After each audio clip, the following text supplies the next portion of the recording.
The mighty Atlantic Ocean. An unfriendly, unforgiving sea. A sea of ever-changing weather, of storm and tempest and giant waves. And in the north, of fog banks and icebergs.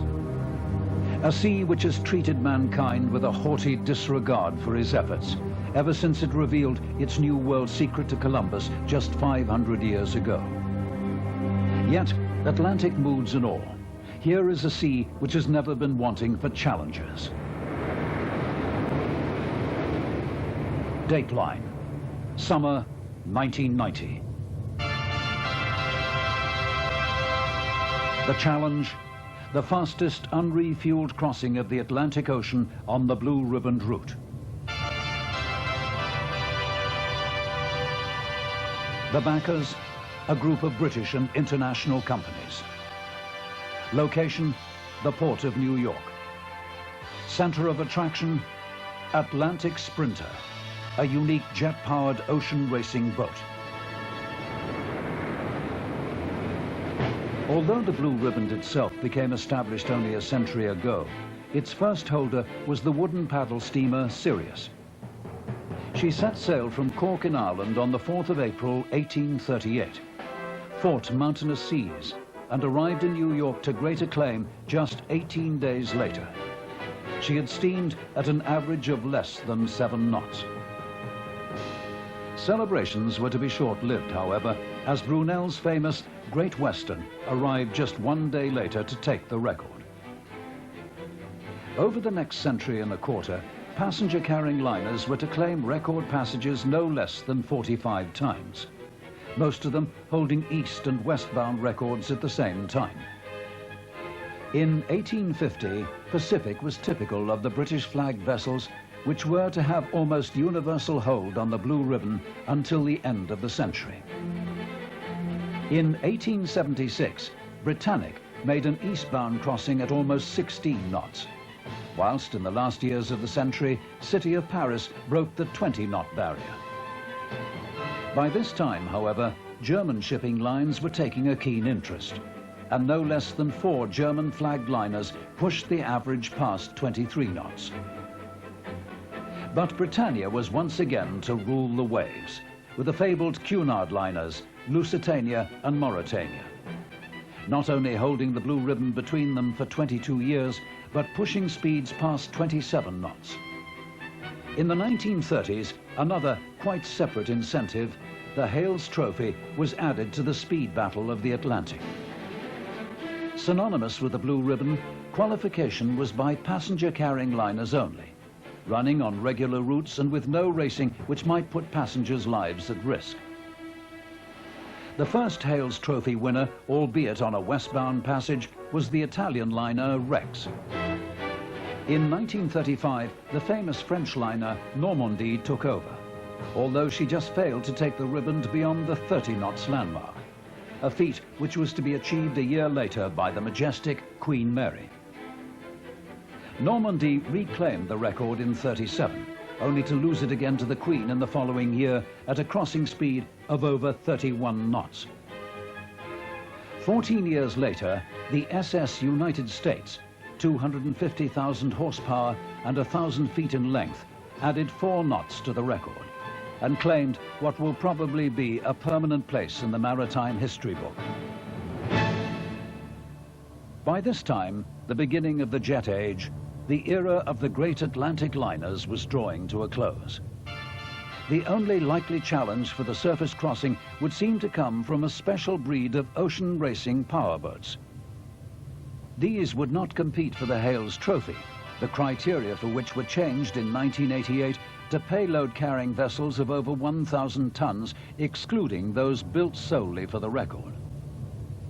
But any suggestion that the record would be given up easily to this new breed of racers was to be quickly disproved, mainly by the belligerence of the Atlantic Ocean and its fickle weather.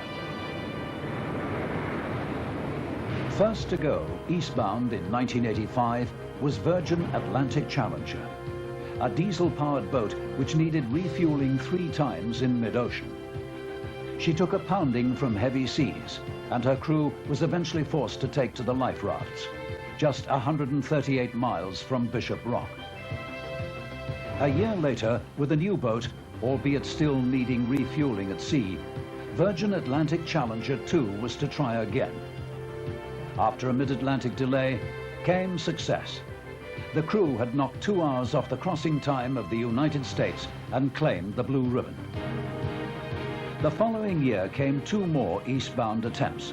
The Italian Azimut Challenger, 7,000 horsepower and carrying 90 tons of fuel, was attempting the unrefueled record. But she too was to fail in mid-ocean. At about the same time, the diesel and gas turbine-powered Gentry Eagle with a 2,000-mile range was to attempt the refueled record. She withdrew to run again in 1989. So the Atlantic Ocean had thrown down a very large gauntlet. The unrefueled record crossing by the United States still standing nearly 30 years on. A challenge which has been picked up by a new team, known as Atlantic Sprinter, a team as powerful as the boat in which their attempt will be made.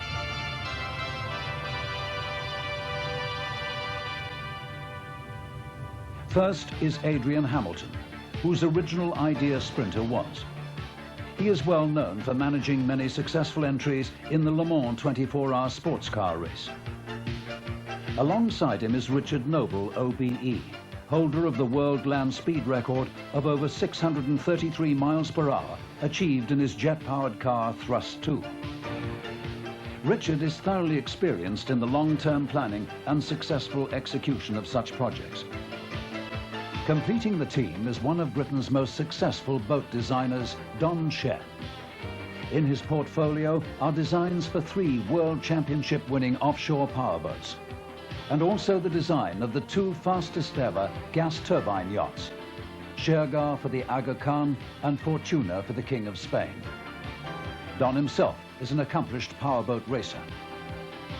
Here is a lot more than just men against the Atlantic. Here is the bringing together of a serious international endeavor to design and build the world's largest and fastest ocean racer. It will pioneer new concepts of boat design and propulsion methods in the bid to achieve a lasting world record for the fastest unrefueled surface crossing of the North Atlantic Ocean. Glance at a map, and it all really looks quite simple. Start at the Ambrose Channel Light Tower outside New York Harbor, and finish at the Bishop Rock Lighthouse off the Scilly Isles. Total distance, 2,948 nautical miles. Okay, so you can fly it in a few hours. But remember, it is 1/8 of the way round the world, and there's rarely much bad weather at 40,000 feet. Weather and distance, speed and weight, the factors that have most influenced the design of Atlantic Sprinter. The result? A graceful vessel, 164 feet from bow to stern, weighing in at 110 tons and carrying over twice its own weight in precious fuel. But add heavy diesel engines and still more weight would demand still more fuel. So Atlantic Sprinter is powered instead by a single aircraft jet engine. Just like the car in which Richard Noble blasted his way to the world land speed record. But this time it's a Rolls-Royce RB211 22B jumbo jet engine, identical to the type used to power the Lockheed TriStar. Its more normal airborne purpose means that it satisfies one vital criterion. It is light in weight. In fact, less than 10% of the weight of a comparable diesel engine, yet as fuel efficient. And, not surprisingly, it generates enormous power as well as torque for its record-seeking mission. But how would it perform in its new environment, at sea?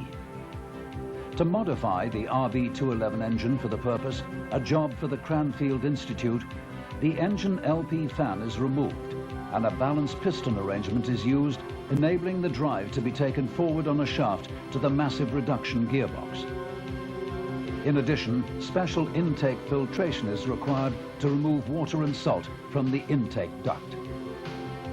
The gearbox arrangement serves to reduce the input RPM from 3,700 to 700 and separates the drive to each of two Vickers Kermiwa 112 series water jet units. These massive 1-meter diameter water jets each provide a huge propulsive force, enough to power Sprinter at nearly 50 knots when fully laden.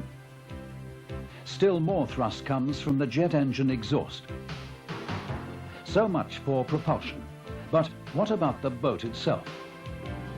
She has, of course, to be light, so her hull is of welded all-aluminium construction. She also has to be long, so that she can easily travel in the semi-planing mode and give a reasonable ride in the Atlantic seas. Finally, she has to be dynamically efficient to complement the efficiency of the engine. The calculation of fuel versus range versus speed is a complex one, even without the variable of the weather. Obviously, as Sprinter consumes fuel, her displacement decreases and speed or range can theoretically be increased. But her hull is speed limited, and in common with all jet engines, the RB211's fuel efficiency reduces with the reduction of power. This means that the rate of consumption per horsepower will increase in the latter stages of the crossing. The most skillful and thorough planning for a trans-ocean record attempt can be upset by the weather, and the North Atlantic weather is notorious. To assist in the timing, independent meteorologists Ocean Routes of Aberdeen will be advising. Their role will be critical, using some of the world's most advanced forecasting and communications techniques to identify the period when there is the greatest probability of a weather window. Atlantic Sprinter will be scheduled to wait in New York at full standby until then. The go, no-go decision depending on a confident forecast of acceptable sea and wind conditions. Sprinter's route is likely to take her in a slightly northerly arc, flanking the southeast coast of Newfoundland before heading out across the ocean. Communications will play a vital role. Her sophisticated Plessey boat-to-shore system providing a constant link with the London Control Centre. The intention, too, is to beam live satellite television pictures back to Britain to be distributed worldwide by ITN. Major public interest in the event is certain from both sides of the Atlantic, particularly because never before has there been a boat of Sprinter's performance. In the UK, for example, a supporters association has already been established, sponsored by the Daily Mail. 100% of its profits go by covenant jointly to the Save the Children Fund and the Royal National Lifeboat Institution. British Independent Television News has exclusive rights to all the live mid-ocean television pictures via the satellite link, and will be covering the event with major news features during the build-up, launch and test period, as well as the record attempt itself. ITN's news stories will be transmitted daily to British Airways for their in-flight services, and the television news stories will also be syndicated to 1,000 broadcasters in a further 100 countries throughout the world.